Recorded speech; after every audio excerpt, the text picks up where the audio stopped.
Halo guys, kembali lagi dengan saya Kali Masada dari Akademi Kripto. Kali ini kita tetap di set yang berbeda karena kita lagi ada di Doha, Qatar. Kali ini kita akan menjelaskan mengenai bagaimana cara melakukan naratif trading. Pengertian naratif trading bisa teman-teman cek di video di bawah ini. Jadi, gimana sih caranya melakukan naratif trading? Pertama, teman-teman harus melakukan pengamatan sosial atau social observation. Jadi, pengamatan sosial merupakan kegiatan yang teman-teman lakukan dengan melihat kebutuhan apa yang saat ini sedang dibutuhkan di dunia. Jadi sama ya, seperti dengan metaverse. Jadi metaverse terjadi ketika ada kebutuhan manusia untuk bertatap muka secara langsung namun tidak bisa dilakukan karena adanya pandemi COVID-19. Kemudian kita juga melihat ya bahwa adanya kebutuhan efisiensi dari pegawai sehingga perusahaan mau tidak mau harus menerapkan apa yang namanya dengan artificial intelligence. Itulah mengapa di Q1 2023 sektor artificial intelligence menjadi sangat hot di market crypto. Pertama adalah melakukan pengamatan sosial atau social observation. Jadi di sini teman-teman melihat apa yang sedang dibutuhkan dunia saat ini. Sama ketika naratif metaverse terjadi, dunia sedang membutuhkan suatu platform di mana seseorang bisa berkomunikasi tanpa harus bertatap muka langsung. Itulah mengapa metaverse menjadi sektor yang sangat di Q4 2021. Lalu kita juga membahas artificial intelligence di mana lahir karena perusahaan membutuhkan suatu efisiensi pegawai sehingga muncul sektor kecerdasan buatan yang mana itu menjadi sektor yang sangat hot di crypto market di Q1 2023. Jadi pada dasarnya di sini teman-teman tidak perlu invent the project. Teman-teman hanya perlu invest in the project. Jadi karena teman-teman melihat adanya suatu masalah yang bisa diselesaikan dengan metaverse, juga ada masalah yang bisa diselesaikan dengan AI. Jadi teman-teman memilih perusahaan yang berinvestasi di dua sektor tersebut. Dan teman-teman bisa memilih perusahaan di sektor blockchain atau altcoins yang mengerjakan sektor tersebut. Kedua, teman-teman bisa melakukan sourcing dari berbagai data yang ada. Data yang di sini bisa teman-teman peroleh dari berita, report, atau berbagai research journal yang lain. Di mana teman-teman bisa mengcompile segala informasi yang teman-teman peroleh. Dan kemudian teman-teman bisa membuat suatu gambaran kapan kiranya suatu naratif tertentu akan terjadi. Sama ketika kita beberapa bulan yang lalu ya, 5 bulan yang lalu kita menjelaskan di Q1 2024 akan ada sektor special computing. Karena kita melihat bahwa Apple mengeluarkan berita, mereka akan launching Apple Vision Pro di awal tahun 2023. Sehingga dari tesis tersebut, kita bisa melakukan suatu simpulan bahwa Q1 2024 akan menjadi the era of special computing. Dan kita juga mengetahui ya, di sektor AI tahun lalu kita ada ya report. Bingung cari teman bisnis? Gabung aja ke grup WhatsApp kami. Di sana Anda bisa berinteraksi dengan banyak sekali orang yang memiliki tujuan yang sama dengan Anda, yakni financial freedom. Wah, berarti bisa memperluas relasi dong. Bener banget. Tunggu apa lagi? Join sekarang. Kami tunggu kehadirannya di grup kami ya. Report yang mengatakan bahwa Microsoft akan menggalakkan sektor AI di Q1 2024. Sehingga atas dasar tesis tersebut, kita dapat menyimpulkan bahwa akan terjadi AI naratif lagi di Q1 2024. Dan hasilnya bisa teman-teman lihat sendiri di mana banyak sekali koin AI yang saat ini berterbangan di awal tahun 2024. Jadi buat teman-teman yang tanya kapan kiranya suatu naratif itu akan terjadi, kita dari Akademi Kripto memiliki lini masa resmi kapan kiranya naratif-naratif tersebut akan terjadi. Jadi bisa teman-teman lihat di sini. Cara ketiga adalah mengikuti apa yang dilakukan oleh para smart money. Ingat ya teman-teman, smart people follow smart money. Jadi kita bisa menggunakan banyak sekali tools seperti basic crypto data. Ya, kemudian alat-alat on-chain lain seperti Arkham Intelligence atau Dune Analytic, di mana di situ kita bisa follow ya apa yang dilakukan oleh smart money. Jadi kita bisa tracking masing-masing wallet dari smart money untuk mengetahui mereka ini kira-kira investasinya ke arah mana. Jadi kita bisa melakukan copy paste apa yang mereka investasikan untuk masuk ke dalam portofolio kita. Selain itu teman-teman juga bisa menggunakan platform ya seperti CryptoSlate, di mana di situ dijelaskan ya masing-masing sektor di kripto dan juga kenaikan dari masing-masing sektor tersebut. Dari situ kita bisa mengetahui kira-kira smart money ini akumulasi di aset apa. Oke, jadi itulah video kali ini kita akan membahas mengenai cara melakukan analisa fundamental di kripto. Di berbagai video sebelumnya kita telah menjelaskan gimana caranya melakukan naratif trading. Nah, di video kali ini secara spesifik kita akan menjelaskan gimana caranya melakukan analisa fundamental di market kripto. Nah, sebelum kita menjelaskan ya caranya melakukan analisa fundamental, yuk kita bedah dulu ya sebenarnya apa sih sebenarnya fundamental itu. Jadi fundamental merupakan suatu analisa ya untuk mengetahui nilai intrinsik dari suatu project. Jadi pada dasarnya suatu project memiliki nilai intrinsik atau nilai aslinya, yang mana nilai aslinya itu sangat berpengaruh terhadap proyeksi harga di masa yang akan datang. Nah, nilai intrinsik itu merupakan kecenderungan untuk menilai secara internal ya. Jadi nilai intrinsik sangat berbeda dengan nilai pasar atau harga pasar, di mana ketika nilai intrinsik itu jauh lebih besar daripada valuasi pasar atau harga pasar, itu berarti suatu project dikatakan undervalue karena dia memiliki valuasi yang sebenarnya jauh lebih tinggi daripada yang divaluasi oleh pasar. Begitu juga sebaliknya, ketika nilai pasarnya itu jauh lebih tinggi daripada nilai intrinsiknya, itu berarti project tersebut overvalue atau project yang naik hanya dikarenakan hype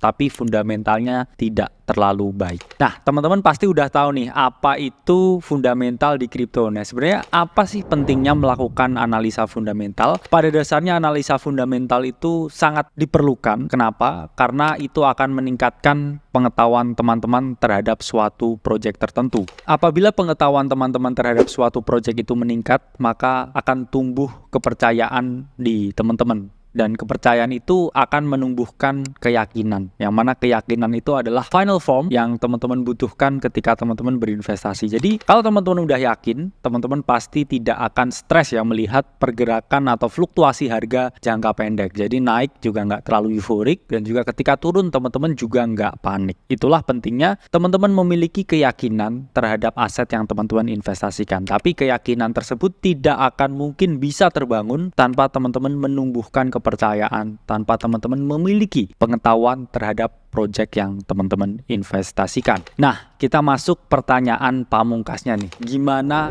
cara melakukan analisa fundamental di kripto? Untuk melakukan analisa fundamental, langkah pertama yang harus teman-teman lakukan adalah mengetahui tokenomics suatu project. Jadi tokenomics merupakan singkatan dari token ekonomi. Jadi teman-teman garis bawah ya katanya adalah ekonomi. Jadi di situ ada prinsip-prinsip ekonomi di dalam menilai suatu token. Jadi karena di situ ada quotes on quotes ekonomi, jadi tokenomics ini berkaitan dengan karakteristik yang mempengaruhi permintaan dan juga penawaran dari suatu project. Nah, karakteristiknya apa aja mungkin akan kita jelaskan lebih dalam di video selanjutnya. Jadi kita akan buat video khusus membedah tokenomik dari suatu project. Selanjutnya, teman-teman cek developer yang membuat suatu project. Jadi, di dalam investasi itu ada istilah you invest in the people, not in the idea. Jadi, semua venture capital atau pendana-pendana besar, mereka selalu melihat project ini siapa yang membuat. Jadi, even Mark Zuckerberg membuat warung bakso, saya akan tetap invest. Kenapa? Karena saya melihat Mark Zuckerberg-nya. Apapun yang dikerjakan Mark Zuckerberg itu akan menjadi besar. Sama juga ketika Elon Musk membuat warung pecel lele misalkan, saya juga akan tetap berinvestasi karena saya melihat Elon Musk-nya,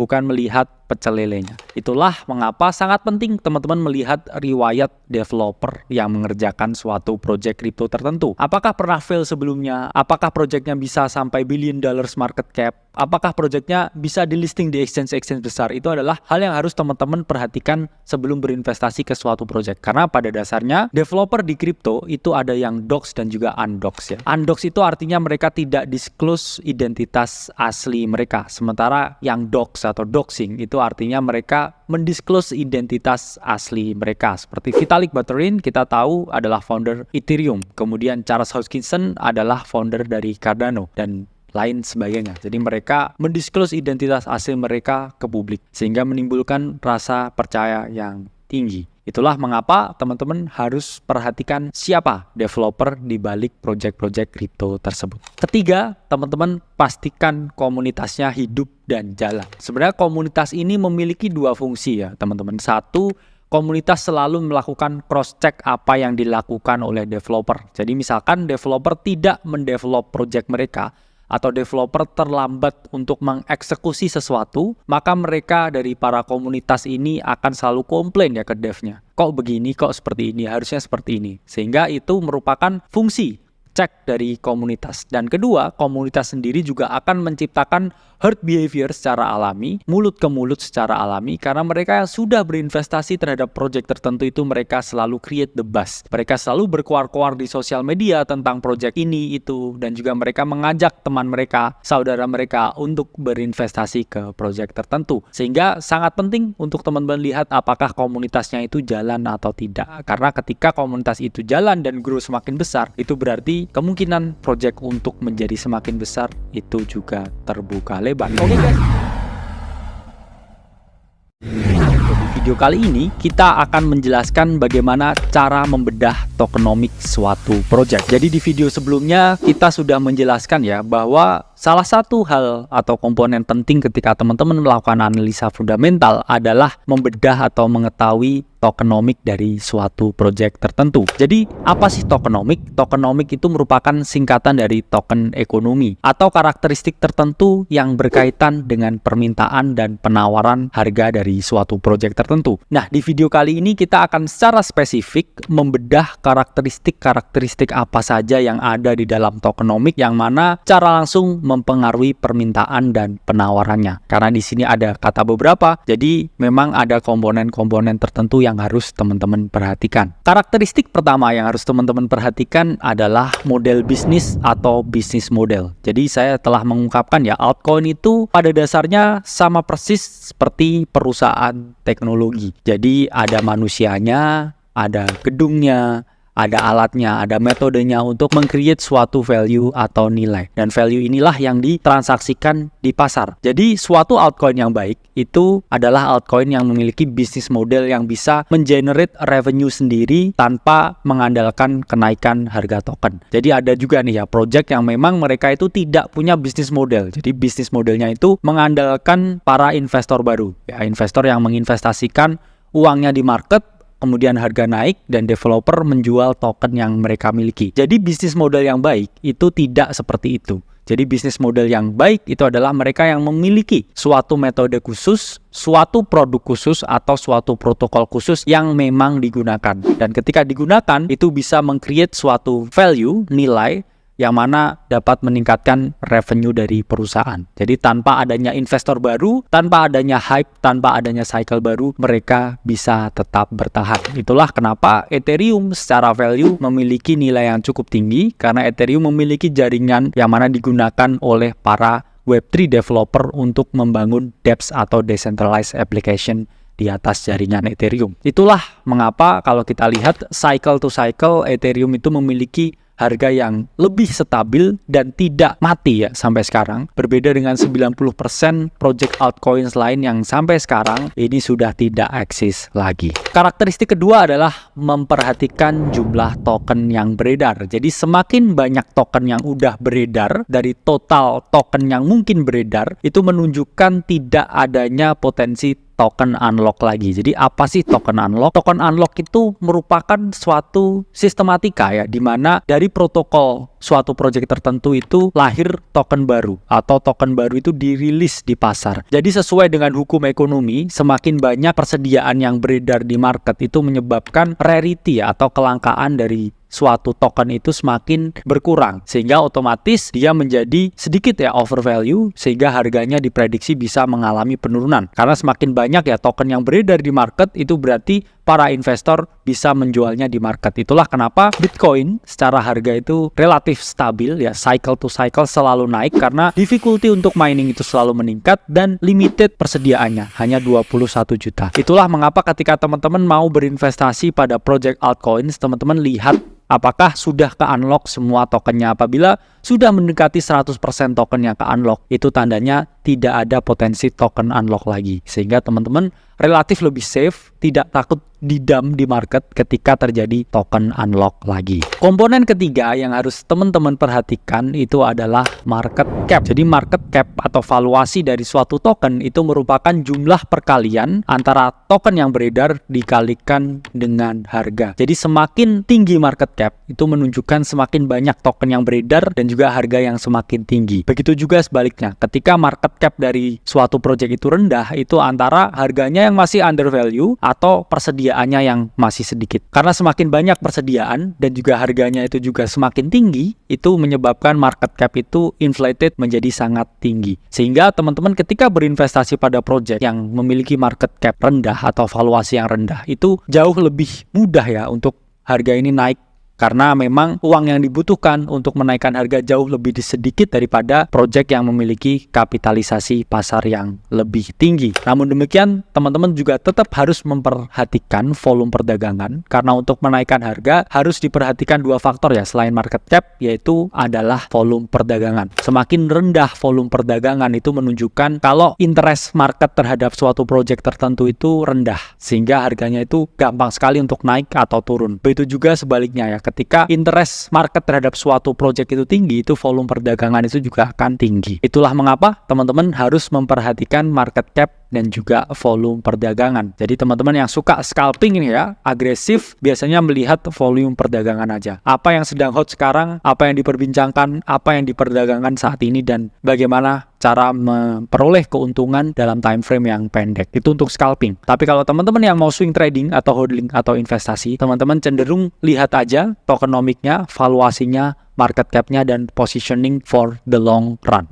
Lalu project yang bagus ini bagaimana? Jadi project yang bagus ini project yang memiliki kapitalisasi pasar atau market cap yang relatif rendah, tapi juga hampir semua persediaan token keluar, sehingga teman-teman tidak takut market cap-nya akan inflated lagi dan tidak takut ada potensi dump di market karena token unlock. Jadi itulah cara membedah tokenomik dari suatu project. Di video kali ini kita akan membahas tutorial trading kripto modal 10 juta. Pada video sebelumnya telah dijelaskan gimana cara teman-teman melakukan naratif trading dan juga cara mengetahui fundamental dari suatu project. Nah, di video ini secara spesifik kita akan bahas ya how to-nya teman-teman mengalokasikan uang yang teman-teman miliki 10 juta ini untuk trading di market kripto. Ketika teman-teman di sini memiliki modal di bawah 100 juta atau let's say di sini 10 juta, strategi atau pendekatan yang paling efektif teman-teman gunakan itu adalah pendekatan yang super agresif. Kenapa? Karena ketika teman-teman tidak menggunakan pendekatan yang super agresif, maka portofolio kalian itu sulit grow-nya, karena memang jumlah modal yang dimiliki di sini relatif terbatas. Maksud dari strategi super agresif di sini bukan berarti teman-teman langsung buka exchange ya, rata kanan leverage 100 kali lipat. Nah, itu tidak seperti itu. Karena ketika teman-teman melakukan hal seperti itu yang ada portofolio teman-teman bukannya grow ya, malah hilang semua atau habis. Sehingga teman-teman perlu melakukan suatu pendekatan khusus. Jadi pendekatan itu disebut juga dengan strategi bajing loncat naratif. Apa sih strategi bajing loncat naratif ini? Jadi pada dasarnya teman-teman mencari suatu naratif yang kiranya akan happening, akan hot dalam jangka waktu yang dekat ini, dan kemudian teman-teman menggunakan semua alokasi modal yang teman-teman miliki untuk hajar di satu naratif ini. Nah, setelah portofolio teman-teman ini grow dari naratif A, kemudian teman-teman loncat ke naratif B dengan mereinvestasikan semua keuntungan yang teman-teman peroleh dari naratif A. Jadi teman-teman ingat ya, di sini mereinvestasi seluruh keuntungan, atau di sini keuntungannya ini 100% digulung lagi atau dicompoundingkan supaya portofolio sizes teman-teman menjadi semakin lebih besar. Contohnya nih, misalkan teman-teman dari uang 10 juta ya, beli satu koin 2 juta misalkan. Nah, di sini ketika teman-teman udah grow, yang portofolionya awalnya 10 juta jadi 20 juta atau grow 100%. Kemudian ketika teman-teman masuk di naratif B, ketika teman-teman membeli koin bukan lagi 2 juta tapi menjadi 4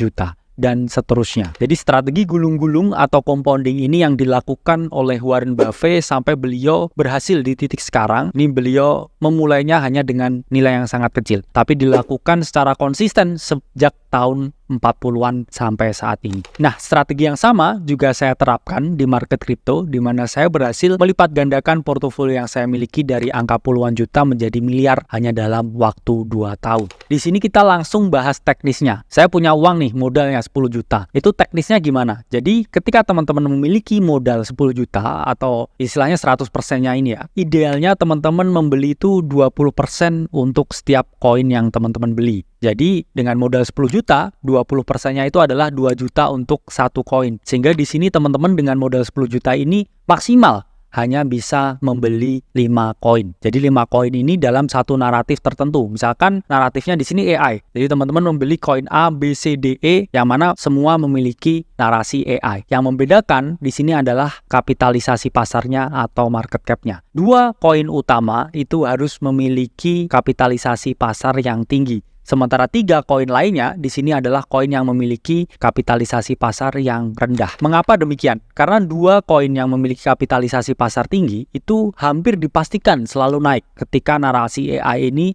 terjadi di kripto. Ya, ini contohnya ya, yang kita alert di private community kita, ini adalah koin Bitensor atau Tau dan juga Singularity atau AGX. Jadi kedua token ini naik ratusan persen. Sementara kita juga alert beberapa wildcard ya, atau koin-koin yang memiliki kapitalisasi pasar kecil, yang mana ini tidak ada jaminan naik ya. Tapi ketika mereka naik, ini naiknya sampai ribuan persen. Jadi amit-amit nih ya, ketika wildcard yang teman-teman pilih 3 ini tidak jalan, itu gains atau keuntungan dari 2 koin besar ini pasti otomatis jalan. Sehingga ini pasti bisa menutup kerugian, potensi kerugian dari 3 koin wildcard yang mungkin nggak jalan ini. Tapi gimana kalau misalkan 5-5-nya jalan? 2 big cap jalan ratusan persen, 3 wildcard jalannya ribuan persen. Jadi teman-teman pasti akan memperoleh keuntungan atau cuan yang berlipat ganda. Tapi ingat ya, cuan yang berlipat ganda ini harus teman-teman reinvestasikan semua modalnya, semua keuntungannya di naratif ke B. Jangan teman-teman udah 10 juta nih, wah naik 2 kali lipat bang, jadi 20 juta langsung beli iPhone. Nah itu langkah yang tidak bijak karena teman-teman pasti tidak bisa menggulung keuntungan teman-teman dengan lebih eksponensial.